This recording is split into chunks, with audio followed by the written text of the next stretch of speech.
Hello, I am Michael. I'm an entrepreneur, small business owner, improv artist, and as always, I am very, very neurotic. I'm also a TV host and your host for what we call the Second Seed podcast. It is a Dweebs Global production.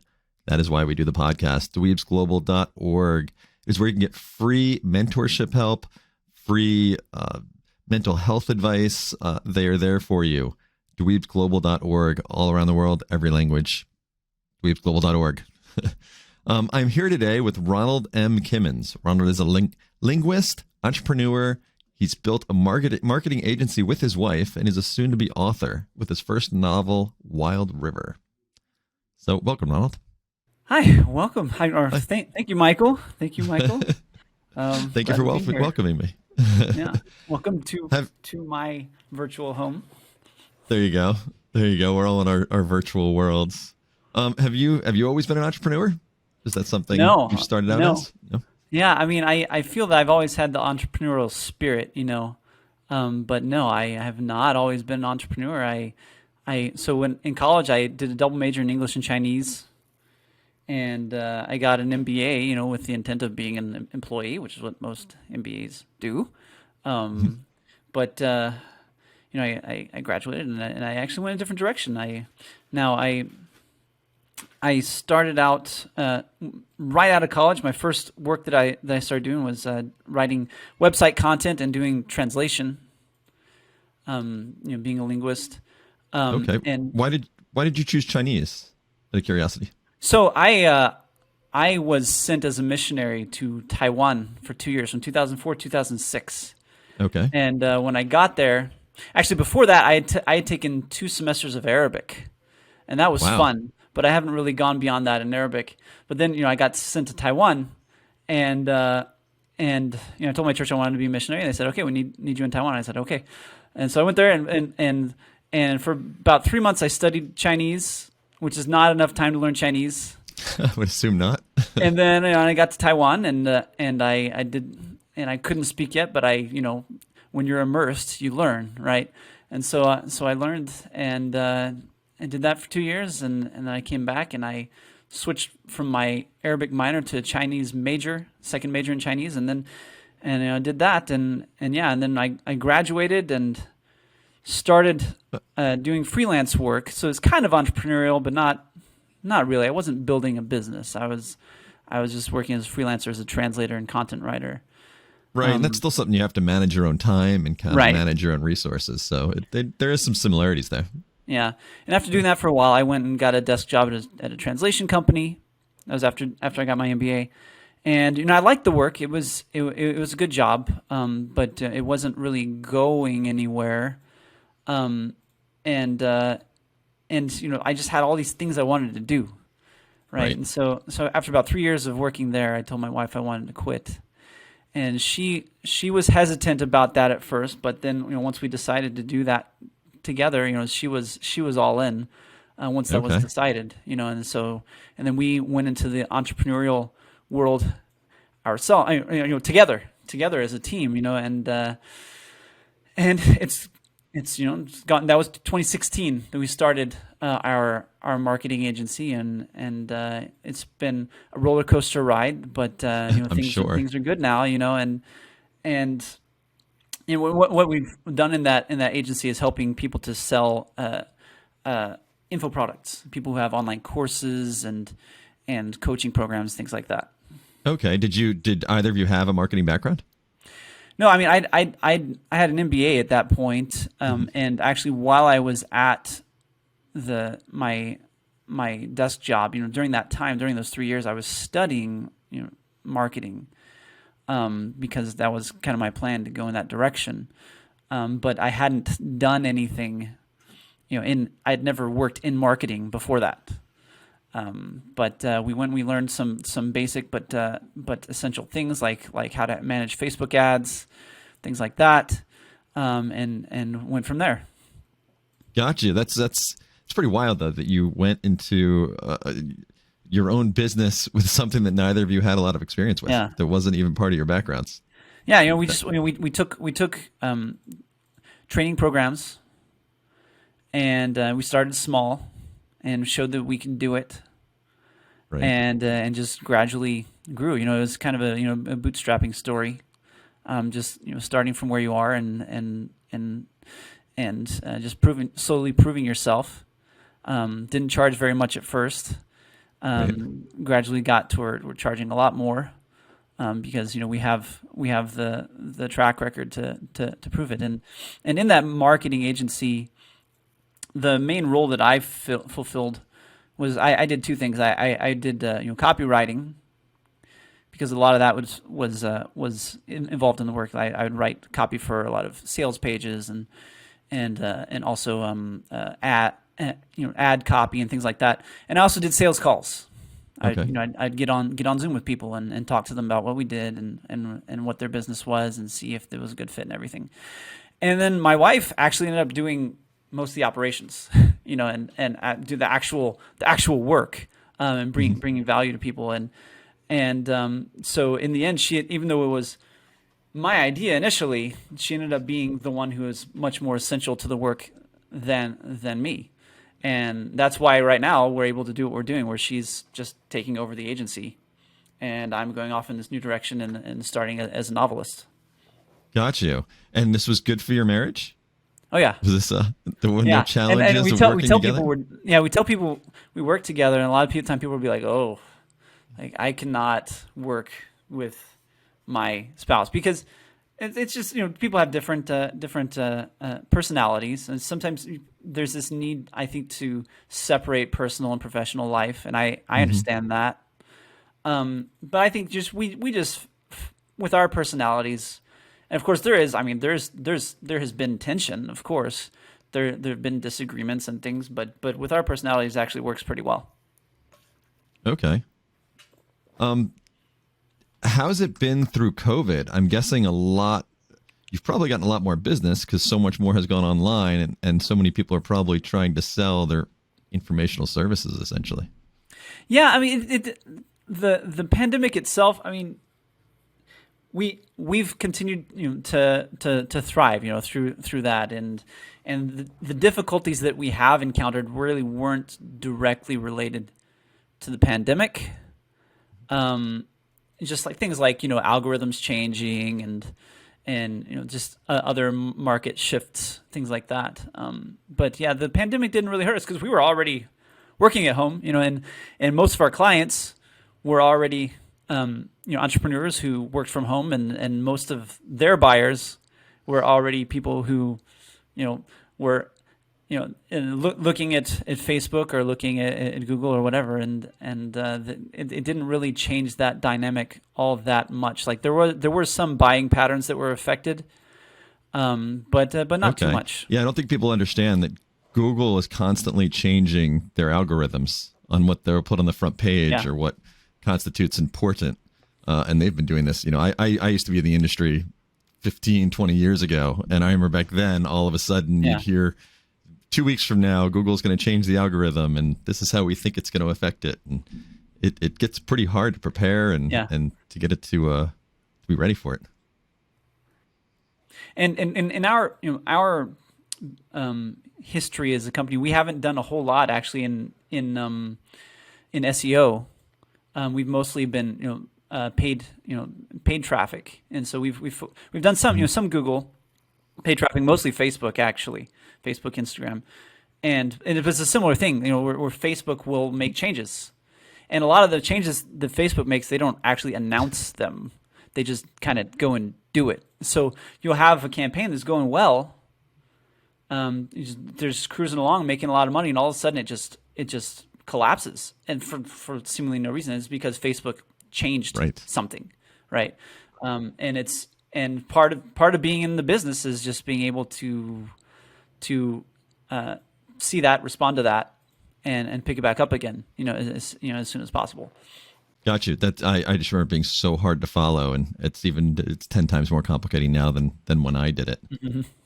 I guess you guys really enjoy the advertising aspect or marketing aspect of working online, and yeah. I mean, it's a powerful thing, and the scalability of it is just it's really cool to see. Like we've had clients come to us where they've done some organic outreach. They've built a little bit of a following, which is something that I'm just now learning to do. Like we as a business had never really done much organic, and I'm just now learning that side of marketing myself as a novelist.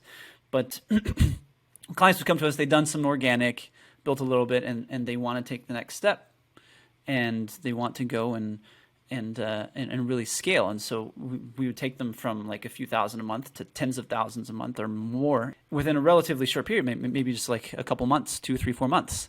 And seeing that growth, that growth is what can happen with paid traffic. And of course, organic, that can happen organically, but that's kind of that's not something that reliably happens organically. You can't reliably say, okay, if you do this and this and this, and you have a product that sells, then you will build this organic business that will reach this, this much. I mean, it can happen. It's a lot harder. It's a lot more difficult to predict, whereas paid traffic is more predictable. And I don't ever mean to knock organic. I think if a business really wants to grow, it needs to do both. And from a paid traffic perspective, if somebody came to us with no organic anything, we usually wouldn't work with them. Usually tell them, look, you need to build something organically first, because that foundation is very important. And then we can help you to grow beyond that, because that kind of helps to test the market and help you to develop your message and refine your offer and prove that people actually want this thing that you're selling, right? Right. So you advise them not to spend money on paid advertising till they've already organically grown to a certain extent? Yeah, and it's gonna vary by the type of business we're talking about. Mm-hmm. But you should definitely start organically, unless you're just someone with gobs of money and your time is just worth a lot of money and you don't want to waste your time. Then sure, go ahead and just spend money. And in that case, you probably want to pay someone to help you do organic. Right. But if you're not in that situation where you just have lots of money and you don't have a lot of time, you should start organically. You need to start from the beginning. Start with organic outreach, and like I said, improve your offer, test your messaging, and test the market. See if people really want this thing. And once you get some proof there that people like what you have to offer, that they will buy it, then you can take that basis, that foundation that you've created, and you can go and magnify it with ads. Got you. And growing organically, is it Facebook or Instagram? Which one is the one that should completely be, not completely, but mostly be focused on? Where is it now? Organically? Mm-hmm. Or is there other avenues people should be focusing on? I think it depends on the type of business and what you're good at. Like YouTube is phenomenal right now for some people. I myself am struggling on YouTube. Because I'm just not. I haven't really learned the whatever I need to do to really grow a strong following on YouTube. I'm still learning that aspect of organic marketing. I mean, but if that's something, if you feel that you have real strength in making cool videos that people like, then do that, right? Go YouTube or TikTok, and of course there's a difference between YouTube and TikTok. It's a matter of format, right? Right. But yeah, YouTube's like more long form almost. Yeah. Where TikTok is short form. I don't know if they refer to it that way, but YouTube it tends to be more informational and also longer. Whereas with TikTok, you got to hit them fast and hard, right? Mm-hmm. And assume that everyone has the attention span of a goldfish. And that's what works on TikTok. But yeah, I wouldn't say that there's any one platform that people should focus on organically right now. I think that you should focus on what you're good at. Where can you most effectively deliver your message, and where is your market, right? Mm-hmm. To compare, Facebook versus TikTok. TikTok is a younger market. Facebook is an older market. The right. people spending time on Facebook groups and stuff. Those tend to be older people. If that's your target market, which it probably is, then maybe you should you should focus there. But of course, there are older people on TikTok. There are older people on YouTube. Just get a good grasp of what you're good at and where your market is, and that's where you need to focus. TikTok, it just amazes me that anything sticks in anyone's brain when you try to advertise on there, because it's so much content so quickly. You sit there for 2 minutes and you've seen 20 videos. I mean, and to be honest, like I've started trying to do organic content on TikTok myself, and I'm learning that myself. And to be honest, I don't like TikTok. I don't like it. I like Facebook. I do. I don't like it. I feel like I'm being attacked when I turn on TikTok. It does feel that way. It's just video, but people like it and people use it. So as a marketing tool, it definitely has value. Right. I mean, you get 20,000 views on TikTok, it doesn't mean anything. You get 20,000 views on Facebook, and it's like, the sun just came out and God came down. YouTube too. You get that many views on YouTube. It's way different than the amount of views that you get on Instagram too. I mean, the views, the astronomical amount of views, it just has such different meanings. It's wild. I remember first time in our small business, we had gotten a certain amount of, I forget how many it was, on Instagram, and we were all like blown away. We were like, oh my God, we're famous. And, quickly realized after surfing through that it meant nothing. Yeah. I mean, it depends on the platform, depends on who's watching, right? Who those people are who are viewing and what their behaviors are. It depends. But I remember years ago when Facebook was still new and seeing an interview on, I think it was on CNN, where the journalist was asking this marketing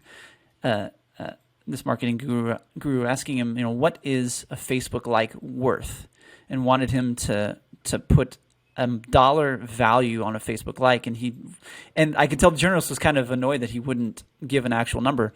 But it makes sense that he didn't give an actual number, because the thing is, for any particular business, you can go and analyze that business's page and get a good idea of how much each like is worth.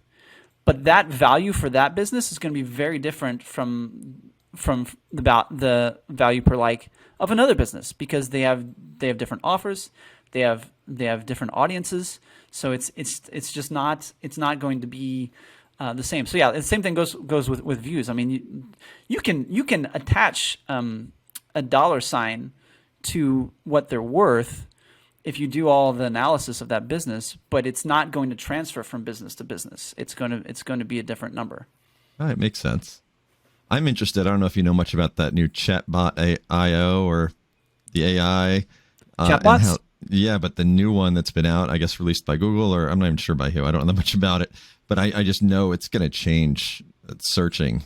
People respond to chatbots. They do. Mm-hmm. And the smarter a chatbot is, the more effective it's going to be. That's still, no matter how smart it is, it's still kind of the more on. That's not your point of contact. What gets people talking to a chatbot? If you don't have that connection in place, then it doesn't matter how good your chatbot is. Right. I just think these new AI ones, I think, are going to be part of the search engine, though. Yeah. I think they're going to actually, it's not like Amazon. I talked to a chatbot the other day, and it actually amazed me that I did a whole return through Amazon for a package that didn't arrive, and it took 2 minutes, and the chatbot was the nicest thing in the world. I ended up saying thank you, and I was like, I just said thank you to a chatbot. And that's the thing. Like, this is a philosophical discussion I've had, like, with my friends talking about AI and how, like, I do not believe that in any foreseeable future, not in my lifetime, I don't believe that humans are capable of creating true artificial intelligence, because we don't know what consciousness is. Mm-hmm. So we cannot reproduce consciousness. We can mimic consciousness. So we can, and so there's a philosophical term, people call it a P-zombie. A P-zombie is a philosophical zombie, meaning an AI or a robot or something that is convincingly real to the point where you perceive it as human, but it isn't conscious. You perceive it in every way as conscious, but it is not, right? And I in that way, I think we will never be able to create true AI, true conscious AI, so long as we don't know what consciousness is, right? Right. But we will be able to make something that seems conscious. And in interacting with that thing, I can see myself doing that, in saying please and thank you, being courteous. Because why? Because even though I rationally know that this is not a real person, I know that subconsciously my mind treats it as a real person. And if I act in an abusive manner toward this thing, that's going to affect me personally. It's going to turn me into a meaner person. Right. And even though I'm not really hurting anyone, I'm hurting myself. Sorry, that's kind of a tangent, but that's something that I've thought about is that, yeah, I think if I were to walk into a business and have customer service be a robot, and I know it's a robot, an android or something, but this, it still seems human to me. I'm going to treat it like a human. I'm going to be courteous to it as if it were a human, and I'm going to do that because that's the kind of person I want to be. Yeah, it's fascinating that you say this, because I guess when I typed thank you to it, I was a bit like, I can't believe I just did that. When I think back on it, like, I wrote thank you and it felt good to me to write thank you. Yeah. Afterwards, it felt a little strange that I felt good about writing thank you to a robot, but it was, you're right, part of it is doing it for yourself. Yeah, even if there isn't another person there, it's you, and you're creating that energy for yourself. It's going to be either positive or negative. Right. Oh, very interesting. I'm glad I went on that tangent with you. So you're leaving your wife to the advertising agency, and you've come out. You're working on this novel right now. Have you finished the novel?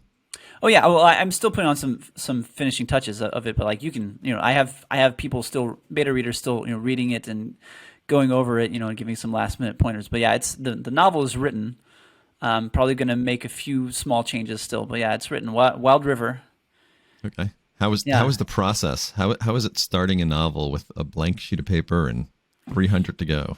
So like I started a while back. I started creating this fantasy world that's very much like our world, but there are certain magic elements, and I laid out the history of the world, like spanning centuries. And I wrote a couple short stories and things, different parts, different time periods and everything. But then I didn't do anything with it for a while. I was still working in the agency and everything. Then I went and actually my first book that I published was actually nonfiction, and it is deals with religious and historical themes, and it deals with the United States right after the Civil War, and I had just done all this research of that time period, and so that was on my mind, and I just thought, maybe, and I decided I want to be a novelist. I want to go do this. Okay, what's going to be my first novel? I said, well, I'm going to take this fantasy world I've been working on, and I'm going to write a story that happens in a time period like 1860s America, because that's what I've just been studying for several months, and that's what's on my mind, and so that's what I did. And a lot of the socioeconomic developments that people are dealing with are similar to those that happened right after the American Civil War. And of course, there are differences. The political situation is very different, and cultures are different. But it still touches on a lot of the same themes that I talked about in my other book, which is called the Struggle of All Ages, and that's on Amazon. But a lot of the same themes that I touched on there, I get to deal with in this novel. Do you completely or almost completely flush out characters before they enter your novel, or some just appear as you're writing and you're surprised by what they're becoming? Completely. When I bring in at least the main characters, like I have about half a dozen main characters who I fleshed out pretty well before I started really writing. Minor characters, they just kind of appear, and then in the story, and then after they appear, I kind of start to think about who they are and where they came from and everything.